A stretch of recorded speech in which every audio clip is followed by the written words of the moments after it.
Private travels పెంచినా ఒక ticket రేట్తో ఒక ఫ్యామిలీకి పండుగ మొత్తం ఖర్చు అయిపోతుందని వాపోతున్నారు. మామూలు రోజుల్లో ₹1000 ఉండే టికెట్ రేట్ పండుగ సీజన్ కాబట్టి పెంచినా మహా అయితే 100-200 పెంచాలి. కానీ ఏకంగా వేలకు వేలు పెంచడం ఏంటని ఆగ్రహం వ్యక్తం చేస్తున్నారు సామాన్య ప్రజలు. ప్రైవేట్ ట్రావెల్స్ దోపిడీపై ప్రభుత్వం స్పందించి టికెట్ ధరలను తగ్గించాలని కోరుతున్నారు. మరోవైపు ప్రైవేట్ ట్రావెల్స్ బస్సుల యాజమాన్యాలకు తెలంగాణ రవాణా శాఖ మంత్రి పొన్నం ప్రభాకర్ హెచ్చరికలు జారీ చేశారు. పండుగ వేళ ప్రయాణికుల వద్ద అదనపు ఛార్జీలు వసూలు చేస్తే కఠిన చర్యలు తప్పవన్నారు. ప్రైవేట్ ట్రావెల్స్ బస్సులను సీజ్ చేస్తామని వార్నింగ్ ఇచ్చారు.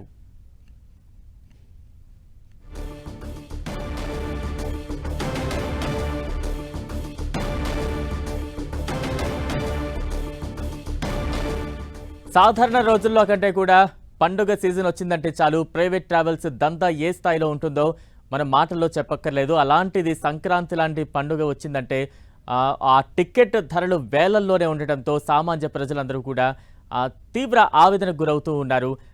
ధరలు పెంచితే ఎంతో కొంత పెంచాలి, కానీ వేలకు వేలు ఒక్కొక్క టికెట్ మీద పెంచితే మేము పండుగే చేసుకోవాలా, సొంత ఊళ్ళకు వెళ్లాలా వద్దా అంటూ కూడా ఒక రకమైనటువంటి ఆవేదన వ్యక్తం చేస్తున్నారు. ఖచ్చితంగా ఇలాంటి వాటి మీద ప్రభుత్వం ప్రత్యేక దృష్టి సారించాలి, ముందు నుంచి కూడా ఇటువంటి వాటిని అరికట్టాలి అంటూ కూడా చెప్తూ ఉన్నారు.